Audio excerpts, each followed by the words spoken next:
importante tener en consideración lo siguiente, para lo que nos atañe, ¿no? De 11 adultos, uno de 11 adultos está conviviendo con la diabetes. Este término también es muy oscilante, más o menos 2, según la bibliografía que lo puedas ver. Somos 32 millones en relación a ello. El número de adultos con diabetes se predice que aumentará, esa es la perspectiva. Estaba viendo con mucho interés el tema de cuántos postulan a la residencia y cómo ha variado durante el tiempo la carrera. Plástica antes estaba arriba, ahora está dermato, ¿no? Salud ocupacional. Estaba abajo y ahora subió. Lo mismo ocurre acá.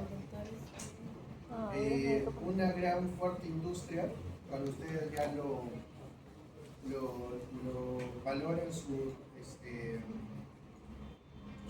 especialidad, hay varios puntos de vista, ¿no?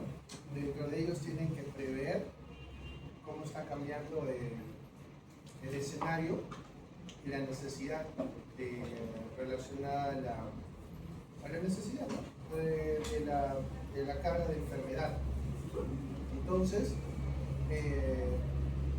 mi campo de acción, mi campo laboral, por ejemplo, oncología es un aumento exponencial, cirugía oncológica también, y obviamente, por más que algunos dicen que ya vamos a desaparecer, todavía, sobre todo la parte quirúrgica, sigan preveyendo ese contexto de que la enfermedad no sigue un libro, sino es puede haber múltiples aristas. Para este escenario, la tecnología es un tema pues importante que va a tener que valorarse por este escenario. El número de adultos con diabetes va a aumentar a 40 millones para el 2030, ya, 49 millones para el 2045. Y acá es uno de los contextos que ustedes tienen que tener en consideración. Uno de 3 adultos vive con diabetes, pero no se encuentran diagnosticados. Entonces son los que son la resistencia a la insulina. 410.000 muertes causadas por diabetes en el 2021, 410.000 muertes. Y 65 billones de dólares en diabetes para el 2021. Billones. 65 billones de dólares en diabetes para el 2021. Es una fuerte carga relacionada a ello. Creo que cuando salió el producto, ese indio que les mencionaba ingresó acá al mercado peruano, era como 2 veces el presupuesto. El tema de presentar a la U y Alianza con todo ruido que empezó un show, como lo presentaron el nuevo producto que ingresó, similar al CCN, al UCEM y demás. Todo esto se basa dentro de la estructura a las alteraciones que se pueden dar a nivel celular. Como ustedes muy bien saben, la mayoría de todo escenario en esta secuencia sistemática, ya lo he visto en biología, en la cual la glucosa, por medio del GLUT, pasa a la glucosa, luego por la enzima la glucosinasa, pasa a la glucosa 6-fosfato, a piruvato, pasa a la mitocondria, la cadena respiratoria, ATP, ADP. Síganme el escenario, por favor. Hay un intercambio en el canal sensible de ATP, se da la despolarización, ingresa calcio, hay vías apoptóticas relacionadas al calcio y la glucosa, por eso hay muerte celular también. Síganme la parte sistemática, ingresa el calcio, activa el AMP cíclico, ingresa acá la sincretina, los receptores de sincretinas también relacionados a la parte de la saciedad, forma el contexto relacionado a la eliminación, a la formación de los gránulos secretores, y ahí ustedes saben que la insulina sale en citomotor sin insulina, no, ¿cierto? Pasa por una serie de etapas que se va escindiendo, una gran molécula, se va escindiendo, y ahí sale lo que es la insulina, el péptido C, lo voy a también para ver otros contextos, y sale la insulina como tal. Entonces, en cada uno de estos pasos de la cadena, puede entrar un factor externo o una falla inherente dentro del proceso y va a generar que la insulina disminuya en su producción. Entonces, dentro de la clasificación etiológica de diabetes, no nos perdamos, diabetes tipo 1 por una destrucción inmunitaria de las células beta, que por lo general ocasiona deficiencia absoluta de insulina. La palabra está clara, por lo general. ¿Qué quiere decir? Que hay pacientes que uno le puede diagnosticar diabetes mellitus a los 15 y 6 años. Sí, porque la destrucción no es absoluta, se va a dar paulatinamente hasta los 15 años. No es netamente de una persona que nace, hay una destrucción absoluta y va a presentarlo. Obviamente para un pediatra, un hematólogo en general, un niño que nace, o un niño que, neonatólogo, o un niño a los 3, 5 años, que de pronto haga una acidosis metabólica, ¿qué es lo que primero que voy a pensar? Con una glucemia alta, en una cetoacidosis, en un debut de lo que viene a ser diabetes mellitus tipo 1, y pediré todos los exámenes necesarios. Pero recuerden que generalmente ocasiona deficiencia absoluta de insulina. Por eso hay algunos pacientes que son diabetes tipo 1 que ya rompen ese esquema de edades tempranas y pasan a las edades intermedias. Diabetes tipo 2 varía entre la resistencia a la insulina, predominantemente con déficit relativo de insulina, y efecto secretor de insulina, predominante con resistencia a la insulina, ¿no? Diabetes tipo 2. Y acá vienen otros tipos específicos de diabetes, viéndolo como fenotipo a la diabetes. Primero, defectos genéticos del desarrollo o de la función de las células beta caracterizados por mutaciones. Factor de transcripción nuclear del hepatocito, a este nivel se va a llamar MODY 1. Cuando se altera la glucosinasa, la enzima que cambia la glucosa a glucosa 6-fosfato, se va a llamar MODY 2. Y así, la identificación de diferentes procesos, de diferentes canales, en cualquier punto relacionada a la secreción de la insulina, se tiene que tener en consideración para la valoración. Usualmente, algunas preguntas han caído, sobre todo para lo que viene a ser para España, te piden, indican el MODY 2 y te dan cuál de estos factores se encuentran alterados. Ténganlo en consideración. Si ha venido su banqueo, pueden hacerlo también con bibliografía externa. Igual hay un enlace en el cual ustedes pueden banquear. Obviamente cambia estos contextos, pero tienen que también conocer de que hay preguntas relacionadas a este punto. Se nos ha pedido que los exámenes sean estandarizados para todas las sedes en correspondencia a los exámenes del MINSA, pero el examen del MINSA, cuando ustedes han visto este último examen, a lo que es el CERU, ha venido más otros temas administrativos, gestión y demás, no relacionados a este punto, pero al final todos están apuntando a la especialidad. Entonces, no creo por conveniente igual persistir con este tipo de preguntas relacionadas a este tema, ¿no? MODY 3, relacionado a esta entidad, factor 1 promotor de la insulina, MODY, también clasificado como MODY, alteraciones al nivel del DNA mitocondrial, otros reguladores de proteína del lote pancreático, relacionados a estos, miren, el GLUT2, que es importantísimo. Esto en relación a los defectos genéticos. En relación a diabetes neonatal transitoria, hay un escenario particular que lo van a ver en neonatología, que es una hiperglicemia, pero es netamente transitoria. ¿En base a qué? Al propio mejoramiento o a la propia maduración enzimática que se va a dar. Esto de acá, este proceso, es un proceso de maduración enzimática que se va a tener. Entonces, también para este escenario puede haber una hiperglicemia que sea transitoria y el contexto está basado en el mejoramiento enzimático durante ese escenario. Enfermedades del páncreas exocrino. Miren, pancreatitis, pancreatectomía, neoplasias, fibrosis quística, hemocromatosis, pancreatomía fibrocalculosa, mutaciones del género lipasa carnosinescente. Enfermedades del páncreas obviamente van a estar relacionadas con el fenotipo de hiperglicemia que pueden caer. Que no nos, ¿qué es lo que hemos estado viendo? Que muchos pacientes ya vienen por atenciones previas, ya que ella le dijo que es diabetes, que sufre de diabetes. Es una persona con diabetes. Va, pero nadie le ha buscado la causa. Nadie le ha buscado la causa.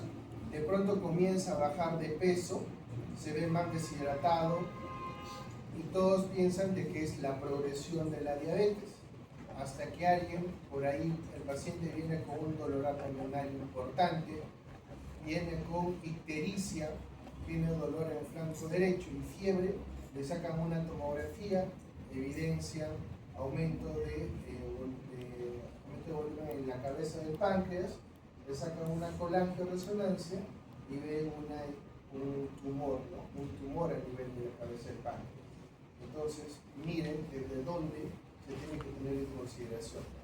Defectos genéticos en la acción de la insulina, incluyendo resistencia a la insulina tipo A, estas otras patologías genéticas que se asocian a este escenario, leprochaunismo, síndrome de Rapson-Mendenhall, síndrome de lipodistrofia. Hay unas imágenes importantes relacionadas a ello. En embriología habrán visto esos escenarios, estas patologías. Todas estas de ellas están relacionadas al cuadro de fenotipo de hipoglicemia. Endocrinopatías, acromegalia, síndrome de Cushing, gobernoma, feocromocitoma, hipotiroidismo, somatostatinoma y aldosteronoma. Entonces, todos estos escenarios de otras endocrinopatías están relacionados. Para ustedes, importante, paciente que viene por hiperglicemia, tengo que descartar lo siguiente. ¿Puede ser inducida por fármacos? Sí. ¿En quiénes voy a tener mucho criterio para decir si es un paciente que vive con diabetes o no? En los pacientes de reumatología, porque a reumatología, ¿qué le dan todo? Le dan corticoides. Entonces los corticoides van a elevar las cifras de glicemia, pero aún así también hay que tener en consideración con otros una enfermedad tropical, una enfermedad infecto-contagiosa. ¿Cuál es? Se utilizan los inhibidores de proteasa, ¿cierto? VIH. Ok, miren, hay varios escenarios, varios pacientes que ya tienen una enfermedad que van a venir con ustedes con cifras altas. Entonces, glucocorticoides, rodenticida, pentamidina, ácido nicotínico, sobre todo para los que están diaxóxido, que ya están en esos agonistas adrenérgicos como beta, yacidas, calcineurina, inhibidores, hidaltoína. ¿Quiénes utilizan hidaltoína? Los pacientes que convulsionan, fenitoína en general, todos ellos hay que tener en consideración. Interferón alfa, manejo de pacientes, sobre todo en reumatología, inhibidores de proteasa, y esto que es el pan de cada día, antipsicóticos. ¿Cómo que es el pan de cada día? Sí, la carga de salud mental ha aumentado en demasía. Entonces, todos los pacientes que llegan a la emergencia, que tienen un espectro mental asociado como carga de enfermedad, vamos a encontrar la glucosa elevada. Y como eso no es un periodo de que va a sanar de un momento a otro, y el tratamiento puede ser más largo, obviamente van a presentar cifras de glicemia elevadas. Y la adrenalina. Infecciones, rubiola congénita, citomegalovirus, virus Coxsackie. ¿El virus Coxsackie cómo es? Mi hermano, ¿no? Formas infrecuentes de diabetes inmunitaria. Chequenlo, que ustedes también lo han visto en biología, síndrome de Down-Berry, hasta cuerpos con insulina y otros síndromes genéticos que se asocian, síndrome de Wolfram, síndrome de Down, Klinefelter, Turner, ataxia esta ataxia, los pacientes adultos mayores tienen que sí o sí tener mucho cuidado, porque en la ataxia de Friedreich, la valoración muchas veces, como ustedes saben, la hiperglicemia genera un cuadro relacionado a la parte neurológica, de que por sí ya tienen la ataxia por la enfermedad, la progresión de ella y la hiperglicemia hace cambios fibróticos a nivel cerebral. Entonces, que tenga ya de por sí una patología que va a empeorar poco a poco, agregándose no un adecuado control de glucosa, pues ambos van a ir y el empeoramiento del cuadro se va a ver más evidente.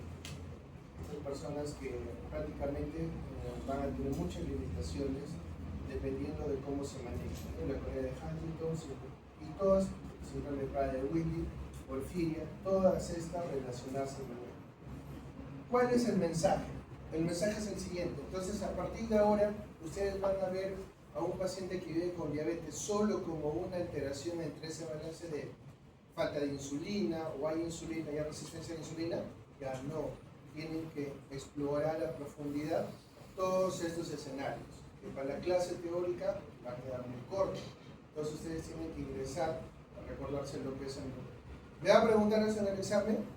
Podría preguntarte en el examen si hay preguntas. Ustedes ya tienen mucho acceso al internet y demás.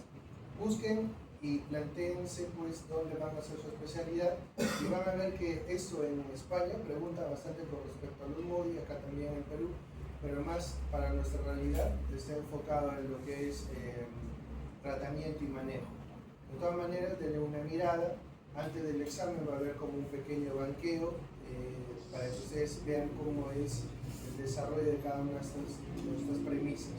Pero definitivamente diabetes, que es nuestro problema, va a ingresar. Entonces denle una mirada a profundidad, vean que el caso clínico, como en la realidad, como en la vida, es un paciente que viene con otra patología, con un cuadro de fenotipo de hiperglicemia, identifiquen que ese contexto de hiperglicemia puede estar relacionada a otro contexto. Ahí falta los ambientales, por ejemplo el arsénico. Hay una mención relacionada a diabetes autoinmune latente del adulto, ¿ok? Tengan eso en consideración. Es un subtipo de lentamente progresivo de diabetes mellitus tipo 1, ya hemos dicho que no es un contexto absoluto inmediato, sino que lentamente inmunomediada, que ocurre en los adultos. Entonces es el LADA, que algunos docentes lo utilizan en la práctica clínica, se refiere a ello. Ya han hecho MODI, le van a preguntar ¿qué es LADA? Diabetes autoinmune latente del adulto, que es un subtipo lentamente progresivo de diabetes mellitus tipo 1, inmunomediada, que ocurre en adultos. Los criterios de diagnóstico controvertidos pero comúnmente utilizados para LADA incluyen todos estos. Ojo, por si les preguntan. Inicio de la diabetes a la edad mayor de 30 años. Entonces, como que antes pensaban, pues, diabetes tipo 1, jóvenes, adultos, diabetes tipo 2, así, pero era ya cerrado, pero ya han visto que no es así. Inicio de la diabetes mayor de 30 años, presencia de anticuerpos circulantes contra los islotes, independencia de la insulina por más de 6 meses después del diagnóstico. Eso es uno. Hay un término que todavía sigue valorándose, que es el término de diabetes frágil. ¿Qué es diabetes frágil? Es un término no histórico, sino lo llevo con remembranza histórica, utilizada para referirse a pacientes con diabetes insulino dependientes, generalmente los de tipo 1, que experimentan una variabilidad significativa de la glucosa, que resulta en la interrupción de las actividades de la vida cotidiana y hospitalizaciones recurrentes y prolongadas, especialmente en mujeres jóvenes, así como hay adulto mayor frágil, y hay una definición para ellos. Lo mismo le dieron para diabetes frágil. Es un paciente con constantes visitas a la emergencia, hospitalizaciones y muchos retos que corresponde a su tratamiento. Ojo, puede presentarse con más uno de los siguientes: episodios frecuentes, graves, imprescindible hipoglicemia y cetoacidosis diabética RECU Correcto. Entonces, por favor, estos dos contextos ténganlo en consideración. ¿A qué quiero llegar? Por lo siguiente. No, ahora tengo que saber lo último del 2026 para estar al contexto de las otras universidades. Perfecto, pero así ustedes han visto la actualización del AJA, de RCP. Con respecto al RCP, ustedes saben que la adrenalina tiene que ser intraósea o intravenosa. ¿Alguien ha visto adrenalina por el túbulo traqueal? Eso estaba para el 2020. Por ejemplo, si hay un paciente en paro y no consigo una vía porque no hay catéter, no hay nada, entonces le coloco un tubo, puedes colocarle 2-3 ampollas de adrenalina por el tubo y hace 5 insuflaciones con el ambú. Es una forma de administración, se coloca 3 miligramos porque su administración su absorción de la adrenalina es errática y con los 3 llega a cifras. Está descrita en el 2025, pero su nivel de evidencia ha bajado. Pero la pregunta es, del RCP, ¿cuánta de todo lo del librazo que te mandan, cuánta es evidencia 1A? La pirámide no es así, es de contra sí, es muy poco, no pasa del 10%. Lo mismo ocurre para acá. Todo esto está descrito en el nuevo ADA, pero estos todavía siguen presentes en algunos escenarios, por eso es importante que lo asimilen. No solo es que lo interpreten, sino que esto te debe llamar la atención, porque tienes que identificar que este paciente está viniendo a cada rato por la emergencia, en contextos graves, y cada vez que llega, la morbilidad y la mortalidad de este paciente está en aumento. Y es joven, es joven. No, o sea, me refiero a que duele más cuando un paciente joven presenta mortalidad o morbilidad persistente, ¿no? Esta es una imagen de Harrison, que todavía en la actualización está presente, está en español, de que nos hace ver un poco más acerca de si queremos verlo de este término, de la evolución natural de la enfermedad en los diferentes tipos de diabetes. En el contexto de diabetes tipo 1, tolerancia normal a la glucosa, luego pasa el glicemia. Nótese la flecha verde. Generalmente, si no hay una intervención, todo esto es una progresión. Entonces, la resistencia a la insulina, primero hay una tolerancia normal a la glucosa, que todos nosotros lo tenemos, pasa y no hay una intervención, pasa a alteraciones de la glucemia en el ayuno o de tolerancia a la glucosa, y de esta pasa un umbral y se desarrolla como diabetes mellitus. Pero en la tipo 2, este es en la tipo 1, en la tipo 2 ya la flecha no es unidireccional. La tipo 1 es completamente unidireccional. En la tipo 2 es bidireccional. ¿Qué quiere decir? Que un paciente que se encuentra en el estado de diabetes mellitus con un control, con una intervención adecuada, pasa y puede disminuir y realizar una tolerancia normal de la glucosa, con adecuado manejo y todas las premisas relacionadas sobre todo del paciente en relación a sus indicaciones. ¿Se entendió este contexto? ¿Sí? La consulta es, ¿qué quiere decir Harrison? ¿Que la diabetes se cura o se controla? Control. Eso lo dejo para ustedes. Chequenlo, algunos ya lo han respondido, pero miren, esto es bidireccional.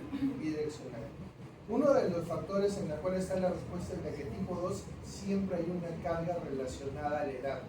Mientras más edad tengamos, y el organismo y ese sistema de la célula tiende a tener más defectos, como un carro.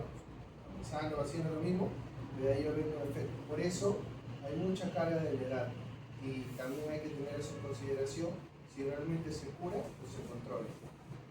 Otros tipos específicos, ya hemos visto los MODI, ojo, si yo soluciono el problema de base, identifico, siguen haciendo investigaciones, voy viendo los contextos netamente que se pueden modificar, por eso también es bidireccional. Diabetes gestacional está en relación a la gestación, obviamente durante ese proceso va a estar presente, pero luego de que pase esa etapa va a haber manejo o control, así como puede haber la persistencia de ellos, pero se puede manejar, controlar. Y esta línea, en relación a los años que hacíamos mención, está tanto para la tipo 1 y la tipo 2, pero hay mayor carga para el tipo 2 cuando quiero visualizarlo en el contexto de la diabetes tipo 2. Por eso mayores de edad presentaban más diabetes tipo 2. Es la carga con respecto a los años.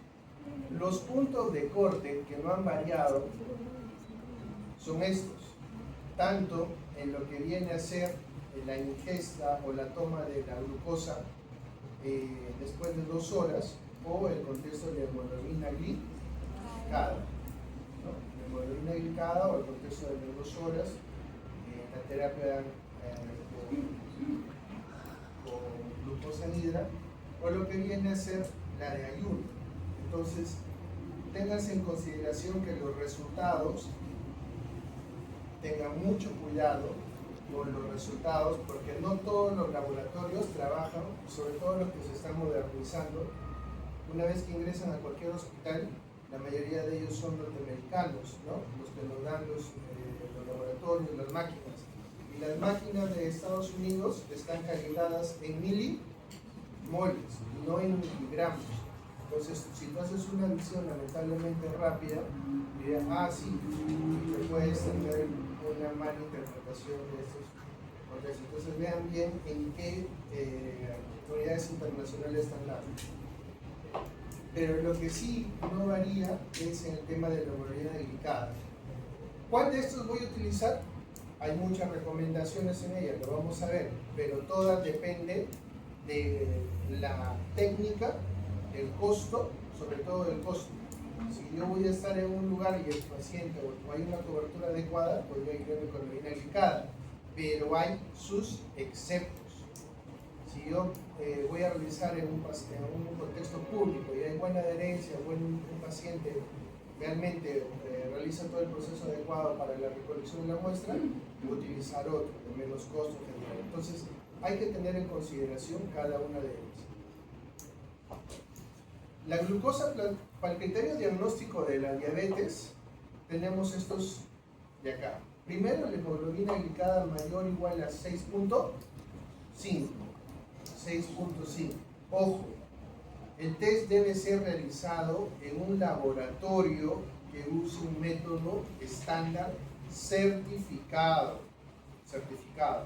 Entonces, cuando vas a tu hospital, no sé, un hospital nacional X que ustedes se imaginen, tiene que ser netamente hospital.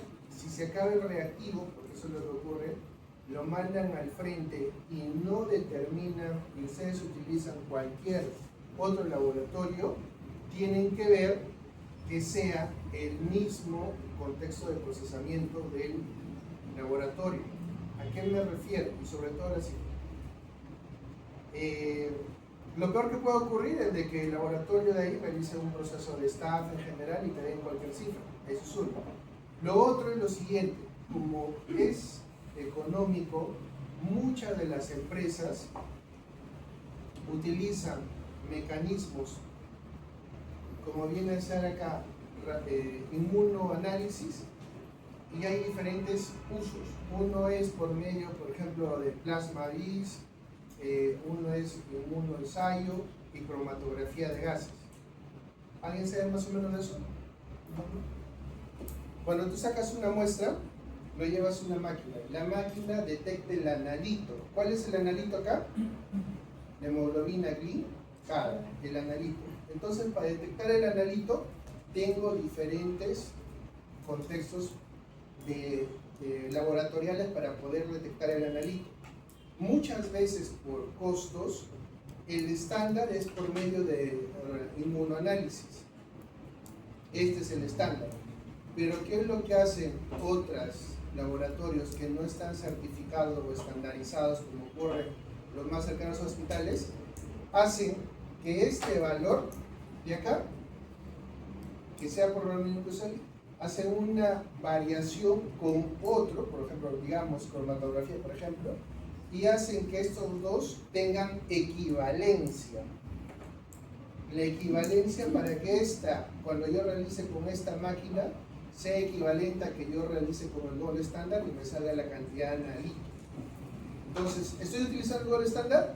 No, estoy haciendo una equivalencia con otro equipo, con otra forma de detectar el analito. Lo mismo ocurre ahí. Por eso dice bien claro, tiene que ser con un método estándar de radio 1 análisis, para que no haya variaciones que le envolvían acá. ¿Influye? Sí influye, sobre todo en esas cifras que son muy pequeñas, con una variación de más o menos 1, porque son mis intervenciones. Pues. Si yo tengo una cifra de 7 y el problema es el laboratorio y que me da una cifra de más o menos 1 como error, ¿va a intervenir o no en mi acción? Va a intervenir. Entonces, eso hay que tener en consideración. ¿Se entendió ese punto? ¿O queda todavía en el aire? ¿Se entendió? Ya. Un problema similar tuvimos cuando estábamos en, no sé si ustedes se acuerdan de las muertes por metanol. ¿Se acuerdan? Hubo muertes por metanol hace 2 años. Alcohol adulterado. Pero esa fue no por adulteración, sino por el proceso de... Una cosa es cromatografía de gases para detectar un analito, y el otro viene a ser una medición de UVIs. Para detectar metanol, el estándar es cromatografía de gases. ¿Qué hacen? Agarran, es una maquinaza, pero acá, luego de agarrar la sangre como tal, la colocan en un recipiente. Este recipiente transparente lo colocan a este nivel y hay cromatografía de gases y estas se dividen en varias. ¿Qué es lo que realiza? Ingresa acá una fuente de calor importante y lo lleva a evaporación, y en esa evaporación detecta el metanol, y este es el método estándar. ¿Cuál es su equivalente que se realizó en el país? Agarrar otra máquina, pero su mecanismo, que no está planeado para utilizar de esta forma, agarran la muestra y lo colocan a una fuente de luz. Esta fuente de luz pasa la muestra y comienza a hacer un patrón. Ese patrón de lo que es la disrupción de la luz o la absorción a este nivel es leído por una computadora y te da una cifra. Es un proceso diferente al que está el gol estándar. ¿Se entiende? La variación en esta, para este procedimiento, es hasta 3%. Entonces, imagínense la variación cómo será para este contexto. Entonces, nuevamente, tiene que estar relacionado para este escenario. Y de preferencia, cuando tú lo valores, si no son con cifras de tu hospital, tiene que ser con cifras relacionadas a la misma laboratorio que se está utilizando. Ok, eso es uno, hemoglobina glicada. O, ¿esta qué cosa es? Glucosa en ayunas, ¿no? Mayor o igual a 126 miligramos por decilitro. Si lo llevamos a milimoles, es mayor o igual a 7.0. Ojo, no es ayuna en 6 horas, es ayuna de 8 horas. Esto hay que tener mucho cuidado, porque y acá viene el contexto. ¿Cuál voy a elegir yo? Si le diría a un adulto mayor, ¿sabe qué? De 69 años, no coma ningún alimento durante 8 horas.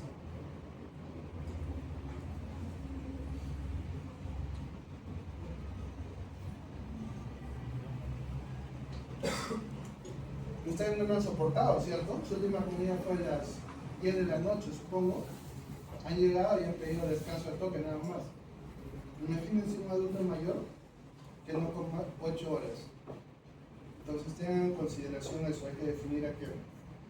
Y de pronto, después de realizar este test con 75 gramos de glucosamidra sueltos en agua, la cifra de las 2 horas mayor o igual a 200 miligramos por decilitro.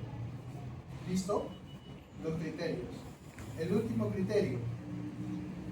En un individuo con síntomas clásicos de hiperglicemia o crisis hiperglicémica. ¿Cuáles son las crisis hiperglicémicas? Cetoacidosis, estado hipermolar o mixto, ¿cierto? Entonces son ceto, estado hipermolar, mixto, o lo que llamaban coma, ¿no?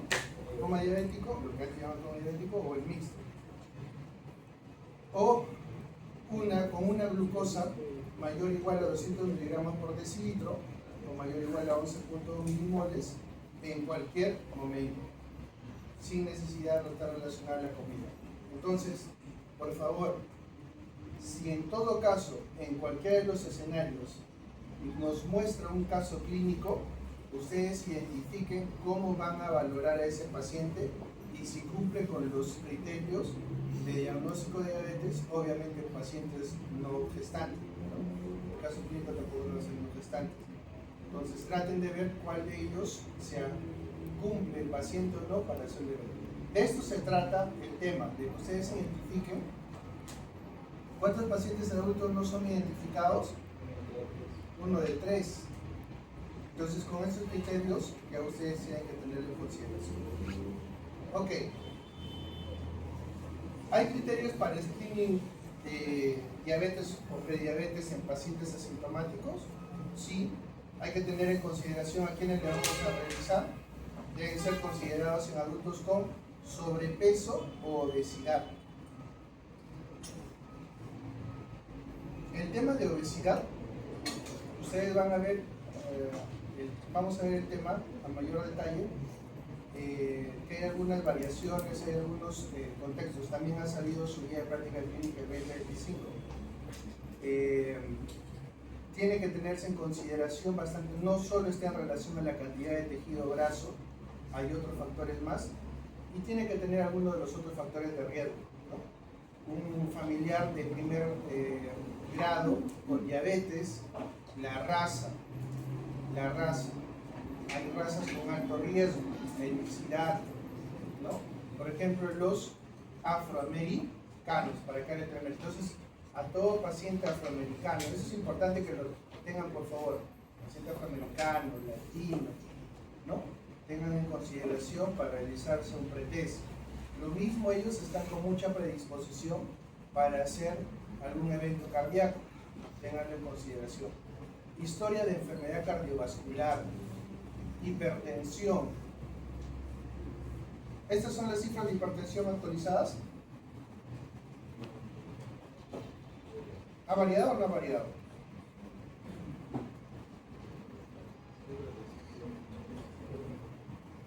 Estas son las nuevas cifras para la hipertensión. Antes, ¿cuánto se consideraba? 140, pero ahora ya no, ¿cierto? Incluso ha bajado la diastólica. Solo con la diastólica puedes saber lo que es el tema de la hipertensión. O si se encuentra con terapia, los niveles de colesterol, síndrome de paro poliquístico ya cambió su nombre, ¿cierto? ¿Cuál es el nombre actual? ¿Más fuerte? Ese es el diagnóstico actual de este escenario, ¿no? Lo mismo, entonces están viendo que las entidades que antes eran muy tomadas en un contexto netamente cerrado de ver diabetes por la glicemia alta, ya se enfoca la diabetes como un contexto de fenotipo relacionado con la cifra de la glucosa, pero tienes que ingresar a las causas en las cuales el paciente está teniendo el problema. Lo mismo con lo que es este cambio en el enfoque del síndrome de ovario poliquístico. Este mismo cambio en el nombre para hacerlo más global, más relacionado al metabolismo, se está utilizando actualmente en la obesidad, como lo vamos a ver. En los pacientes con inactividad física y otras condiciones asociadas con resistencia a la insulina, como la obesidad severa, acantosis nigricans y la enfermedad relacionada, o el MAT, a lo que viene a ser la alteración asociada al hígado, ¿no? Personas con diabetes, con prediabetes, perdón, con hemoglobina glicada mayor de 5.7, deberían ser valoradas casi inmediatamente. Y, ojo, ¿A cuándo debería iniciarse? 35 años. Son puntos de corte por estudios ecológicos que han salido. Si el resultado son normal, el test debería ser repetido con un mínimo de 3 años. Con consideraciones obviamente dependiendo del riesgo que el paciente tenga. Debería ser repetido, dice ahí, como mínimo. No te está diciendo que vas a esperar hasta 3 años. Puedes que lo coloques cada 6 a un mes y te da la guía, el respaldo de que tú como médico tratante lo puedas solicitar. Riesgo de otras individuos de otro grupo de riesgo. ¿Cuáles son? Pacientes con VIH, ya lo hemos visto incluso con algunos medicamentos. Exposición a medicamentos de alto riesgo. ¿Cuáles son? Glucocorticoides. Evidencia de enfermedades periodontales. ¿Por qué se ve la evidencia de periodontales?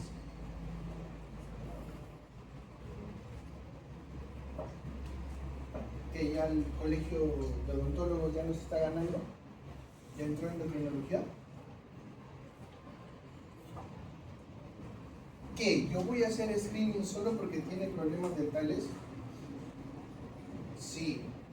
Entonces, si un odontólogo te manda un paciente para que descartes diabetes, ¿está en relación a una enfermedad periodontal? Sí, porque los pacientes con diabetes tienen una gran, casi todos presentan alguna enfermedad periodontal. No estamos hablando solo de caries, estamos hablando de gingivitis y otros más que algunas otras patologías que el número determina.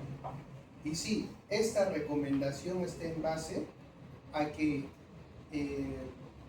todos los pacientes también que tienen diabetes tienen que tener su valoración por odontología, así como todas las gestantes. Odontología es lo mismo acá, todos los pacientes tienen que tener una valoración por odontología, porque las enfermedades periodontales incluso fueron anteriormente uno de los criterios para determinar que un paciente. ¿Se acuerdan que los antiguos maestros mencionaban cuando orinas y de pronto vienen las moscas y no? Los deditos es porque hay la glucosuria, es un diagnóstico antiguísimo, ¿ya? Lo mismo está en relación a la enfermedad periodontal. Todos los odontólogos se dieron cuenta que la mayoría de sus pacientes que tenían este contexto relacionado no solo a caries, están involucradas en lo que viene a ser la diabetes o inicio de diabetes. Por eso ahora ellos están enviando pacientes para que se evalúen. Historia de pancreatitis deberían ser cercanamente monitorizados. Ojo. Bueno, entonces teniendo en consideración estos criterios para el diagnóstico, las excepciones y sobre todo la validación. Entonces, no nos sorprendamos que puede venir un caso clínico, es o no diabetes. Entonces, si fuera diabetes, clínicamente, ¿con qué examen tú recomendarías realizarlo? Podrías utilizar la hemoglobina glicada. Entonces, puede tener una precisión limitada para el diagnóstico si tiene alguno de estos contextos que afectan el recambio de glóbulos, como cuáles. Por ejemplo, si le transfundes, ¿servirá? ¿Un paciente transfundido servirá? Ya no, porque le estás colocando ¿qué? Eritrocito, ¿cierto? Y no va a tener eso. En el embarazo, segundo y tercer trimestre puerperio, en una anemia dermatocítica, ¿servirá? No va a servir. En deficiencia de glucosa 6-fosfato deshidrogenasa, tampoco. Infección por VIH en los pacientes con hemodiálisis, por múltiples mecanismos, aparte de que hay cierta destrucción de hematíes, tampoco. Por pérdida de sangre o transfusión reciente. Terapia con eritropoyetina, obviamente ya no, ¿cierto? Le estoy colocando eritropoyetina, se va a formar nuevos glóbulos y con los que ya tienen la hemoglobina glicada ya no va a darte una cifra.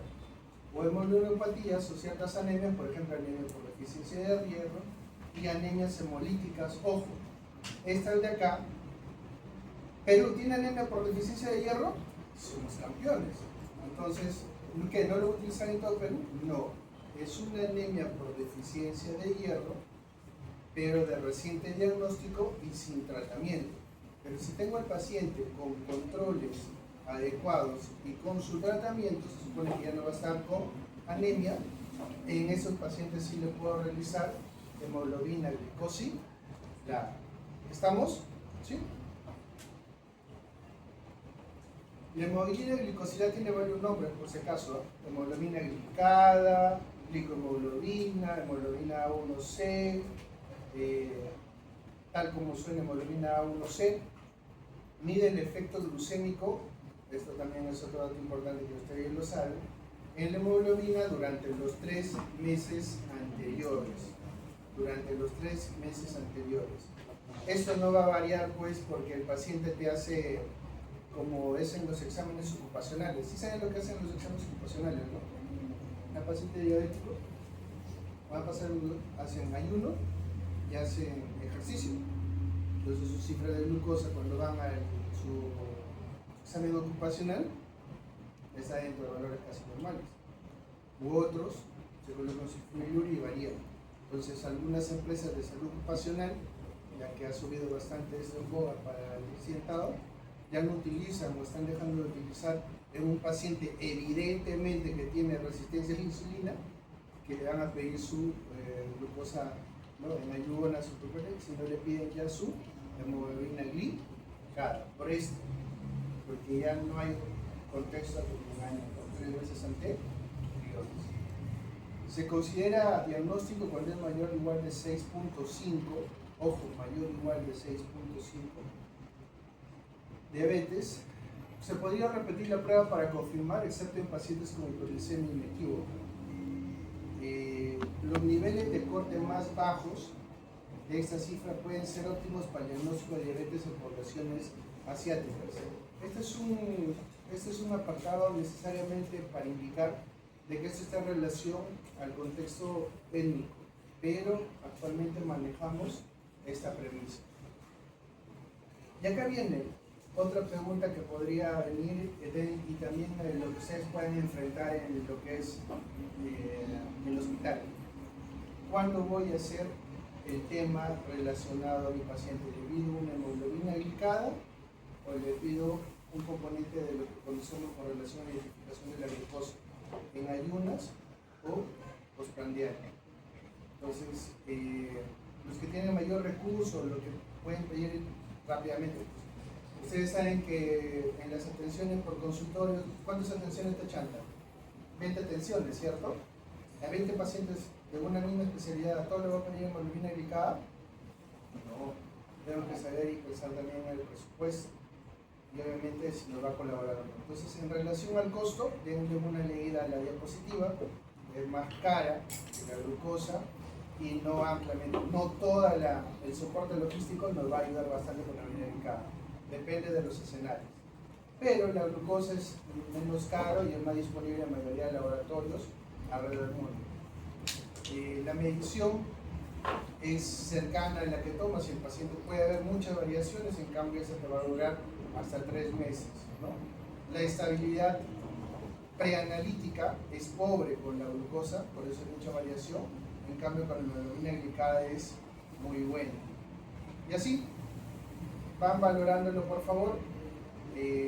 Incluso la variabilidad en la persona, la glucosa durante el día, hay una alta variabilidad, pero en cambio de acá en la hemoglobina glicada no la hay. Pero tengan en consideración lo siguiente, acá nos meten más contraindicaciones por favor.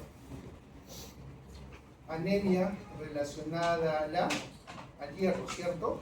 Esplenectomía, pérdida sanguínea, transfusiones, hemólisis, ya eso ya lo hemos visto, glucosa 6-fosfato, deshidrogenasa, eritropoyetina, VIH, ya lo hemos visto, pero chicos, a esto es lo que faltaba al otro.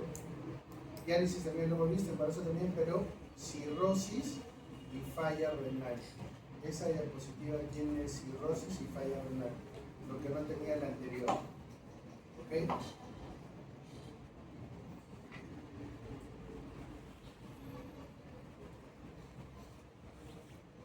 Listo.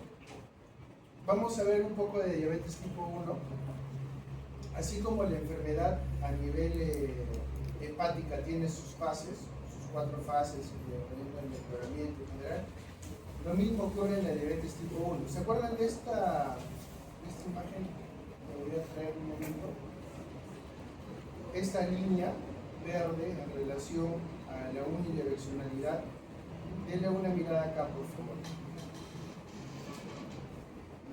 Esa línea unidireccional nos indica estos estados, estas fases en relación a la diabetes tipo 1. ¿Para qué me sirve ello?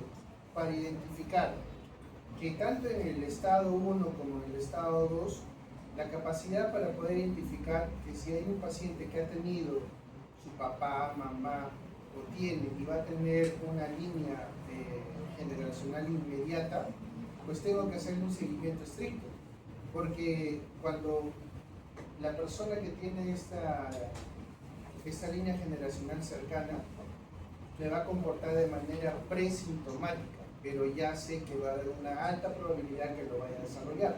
Y efectivamente, inicialmente hay un estadio, que es el estadio 1 y el estadio 2, que el paciente se encuentra presintomático, no tiene síntomas, pero en el estadio 1 se encuentra completamente normoglicémico.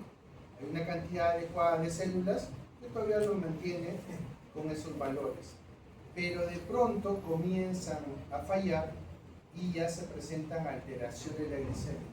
Entonces creo que es más que obvio que la diferencia entre el estadio 1 y el estadio 2, ¿cuál va a ser? La cifra de la glucemia. Sabemos que todos esos contextos es autoinmunitario, lo que es el tipo 1, y tanto en la tipo 1 y el tipo 2 son presintomáticos. La única variación es que acá la glucosa se va a encontrar dentro de lo normal, y acá ya existen alteraciones. Como tú identificas ello, vas a pedir o vas a tener tus criterios diagnósticos. Entonces haces tus anticuerpos relacionados a ello. Y cuando ya se encuentra en el estadio 2, lo mismo, haces tu valoración de los anticuerpos y vas teniendo en consideración ya de acuerdo a la alteración de la glicemia. Para el componente 3, en la cual depende obviamente de la autoinmunidad, ya se encuentra sintomático y alteración de glicemias, también podrían utilizarse los anticuerpos para el diagnóstico, pero los criterios de diagnóstico para la diabetes son los criterios estándar. ¿Este escenario se entendió? ¿Sí? Perfecto. Para los que no hemos tenido un acercamiento así de frente con esta nueva guía, nos ayudó una de estas, que es similar al Medcal, porque ustedes van a estar en la práctica diaria y van a decir, pues, ya están recordando cuál es la cifra, qué voy a hacer, voy a pedir anticuerpos o no. Cuando ustedes van a la guía, aparece como un Medcal, y creo que el Medcal ya lo ha colocado en su app, el flujo de atención de estos pacientes con diabetes tipo 1 para que ustedes puedan ver. Entonces, cuando estén con el colega en consulta o en la sala de hospitalización, siguen dependiendo de lo que va presentando. Entonces vas dándole clic y va sombreándose el área que va viendo. Entonces los adultos con sospecha de tipo 1 hacen a todos sus anticuerpos, ¿cierto? Luego vas a valorar si ese test de anticuerpos es positivo o negativo. Si es positivo, estamos frente a una diabetes tipo 1.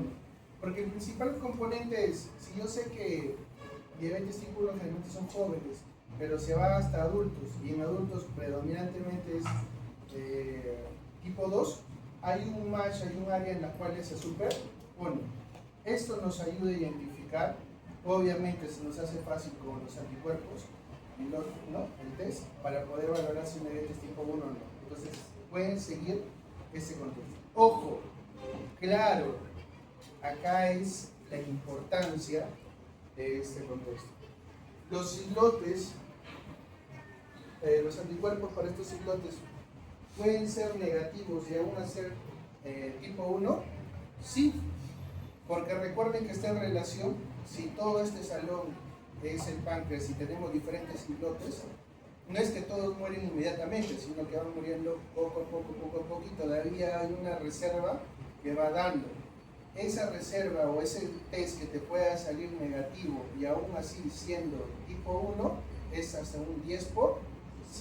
Entonces no necesariamente lo vas a tener a rajatablas. Entonces si sale negativo, hay un 10% de probabilidad que sea todavía una diabetes tipo 1. ¿En qué te basas? 35 años, tu siguiente decisión. Porque este es un, ya lo hemos visto esta cifra, ¿no? 35 años. ¿Dónde está esa cifra? Lo hemos visto hace poco, 35 años. Es una indicación para hacer, es tamizaje, es clínico, 35 años. Entonces acá se utiliza. Si la edad es mayor o menor de 35 años, si es menor de 35 años, comienzas a ver las características monogénicas, comienzas a ver todos los síndromes que has visto en embriología, vas viendo y a tu mejor criterio clínico, si no logras identificar, pedirás péptido test de péptido C. ¿Se recuerdan del péptido C? Sí, ¿no? ¿Este sale con qué? Con la insulina. Entonces ahí con la imagen que ya traemos toda la memoria, si es menor de 200, pues definitivamente es porque hay menos cantidad de células y sobre todo no es adecuada la eliminación, estaremos frente a una diabetes tipo 1, a una diabetes tipo 1. Y así van haciendo la disgregación para poder valorar.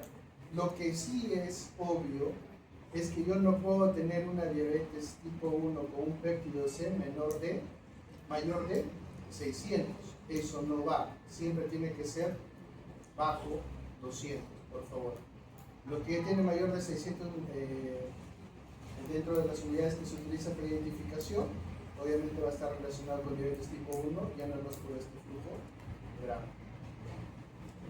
Los test que utilizan para la valoración, y eso lo coloco porque lo han utilizado para hacer su tesis acá un grupo de alumnos, es que lo llevan al CERU, y este test que recomendó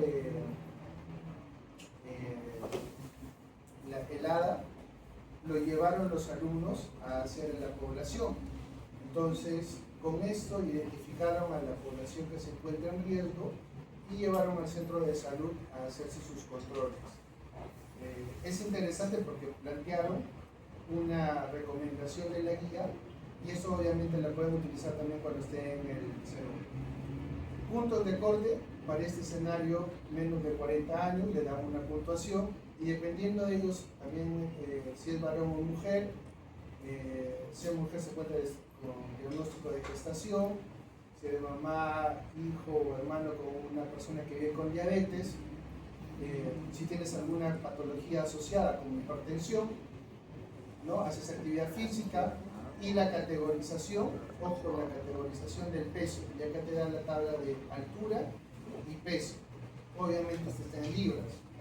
Esto también ya lo sacó la app para Latinoamérica, o sea, no manejamos libras ni manejamos pulgadas, sino ya lo manejamos en relación a kilogramos y metros. Y ya tienes para dar a 1 punto, 2 puntos o 3 puntos y eso lo colocas acá. Entonces haces la sumatoria y haces un score. Dependiendo de este score, si es mayor de 5 o más, ya hay un alto riesgo de diabetes. Acá no ha sacado ningún examen de laboratorio, ¿eh? Todo es netamente clínico, valoración, alguna información netamente epidemiológica, ¿no? Como ser familiar de primer grado, comorbilidades, nada de laboratorio. Y todo esto, cuando sale mayor de 5, lo mandan a la posta y en la posta le sacan los exámenes que mejor crean conveniente. Aplicabilidad, CERU. ¿Listo? Okay. ¿Descansó? Ya acabó. Faltan 9 minutos. Y entonces lo voy a dejar solo con esta. Ya chicos, entonces, problemática, nuevo enfoque de la diabetes, nueva concepción de la enfermedad como tal, inmersión dentro de las etiologías, denle una mirada, que quiere ser diabetólogo, ya denle una mirada a mayor profundidad, si quieren más bibliografía les mando, denle una mirada a profundidad en lo que son los MODIS, diagnóstico y esto que vamos a ver que es qué cosa queremos tratar. Antes era pues el contexto de, ya, usted se toma esto, pero doctor, ¿Lo toma? ¿Lo tomas o no lo tomas? Como todavía se sigue dando en algunas prácticas. No, ahora hay mucho entre lo que el paciente, el escenario y la condición del paciente lo pueda meditar. Entonces vamos viendo lo que es la decisión para el manejo del tipo de diabetes tipo 2. ¿Cuáles son los objetivos? Ahora que tú no solo van a trabajar en la entidad pública, sino que muchos de ustedes van a trabajar en la entidad privada, ahí pues duele decirlo, pero hay algunas actitudes que tienes que mejorarlas y llevarlas a ambos escenarios. Pero bastante tienes que tener en consideración la comunicación con el paciente y lo que requiere el paciente. Tienes que consensuar sí o sí con el paciente que todo lo que vamos a realizar está para mejorar y optimizar su calidad de vida. Muchos de los pacientes, cuando se enteran, imagínense, si tenía el paciente con diabetes tipo 2 miedo a la hipoglicemia, a la insulina, porque hacía hipoglicemias, imagínate al paciente que desde los 14 años ha estado utilizando insulina cada rato y cómo está su contexto. Es una calidad de vida impresionante. Ustedes saben, bueno, hay un relato de una bibliografía con respecto a la parte dérmica. Los pacientes que tienen, bueno, ¿el cerebro de dónde sale? ¿Del mesodermo o del ectodermo? O el endodermo. Ecto, ¿cierto? ¿Qué otro tejido más grande tenemos que nos protege? La piel, ¿cierto? Entonces la impresión. Hay algunos pacientes que tienen no vitiligo pequeños, sino vitíligos muy amplios, que si ustedes se percatan tienen un comportamiento un poco más de lo que llama Sócrates de tipo A, mucho más de esta parte del hígado, más hepáticos son más como que ladinos, son más ansiosos y demás. No sé si se han percatado de ello. Las enfermedades dermatológicas en relación también como descripción. Lo mismo es para este escenario. Un paciente que tiene diabetes tipo 2, su comportamiento y todos los criterios que tú le puedas brindar, lo puede tomar ahí. El paciente tipo 1 es como si fuera un paciente hipertenso que está sin ningún tipo de objetivo en el tratamiento y sigue con puro antihipertensivo y hay que ver otro contexto adicional. Tienen que identificar ese tipo de pacientes y darle un tratamiento adicional. ¿Qué quiero decir? Que no solo va a ser tratamiento para la diabetes, sino que tienes que hacer interconsultas para disminuir el grado de estrés en el paciente. ¿Qué? ¿Voy a trabajar con otras especialidades? Sí. Esta de acá, que ojo, la voy a comentar en la próxima clase, pero ya la voy a subir. Mira, tiene que descansar, principalmente tiene que ser un sueño consistente, un sueño no interrumpido, aún así los fines de semana. La cantidad y la calidad estén en relación, o sea, no es que vas a dormir más y se dormir, ¿no? Tiene que ser entre 6 a 8 horas. Impacta sobre la hemoglobina glicada. No lo puedo creer, sí. ¿Cuánto disminuye? El sueño. Una cantidad de sueño disminuye aproximadamente en 2 puntos en la hemoglobina glicada. Pero no solo su beneficio se ve en la hemoglobina glicada, sino se ve en la presión sanguínea, en los pacientes que son prediabéticos y en el contexto de los lípidos. Esta figurita no sale tan solo de algo visual. Esta figura sale de diferentes estudios con sustento adecuado, con nivel de evidencia A, para que estas medidas no farmacológicas sean indicadas. Y ya terminando, ojo que no estoy avanzando solo en diapositivas, solo para que se lleven. Señor, nuestro norte va a ser de que tú bajes 3-4 puntos en la hemoglobina glicada. No. Tenemos que tener en cuenta dónde tenemos al paciente. Si tenemos a un paciente con una buena condición de salud, que la expresión de la diabetes no le ha hecho un problema de insuficiencia cardíaca, un problema de insuficiencia renal o algo, En esos pacientes que tienen una buena cuidado de su salud, menor de 6.5 es lo que tú y yo concordamos para que lo tengas. En la mayoría de los adultos, a 7. Pero en los adultos mayores en general, no voy a ser muy exigente, porque más bien puedo caer en reacciones adversas de los medicamentos, en cuadros de hipoglicemia de manera innecesaria. El paciente adulto mayor o tiene un problema renal, la recirculación de la insulina va a generar mayor hipoglicemia. Ese paciente con tu intervención sufre una caída siendo adulto mayor, fractura de cadera, ya tienes otro paciente. Y mira, no todos los pacientes yo voy a tener un objetivo para controlar la glucosa. ¿En quiénes no? Un adulto mayor con complejidades como insuficiencia cardíaca, insuficiencia renal, por ahí un cáncer de riñón, lo operaron, monorreno. ¿Voy a ser estricto para bajarle la glucosa? Yo no. Y tampoco en etapas ya con una expectativa limitada. Listo. Quedamos ahí.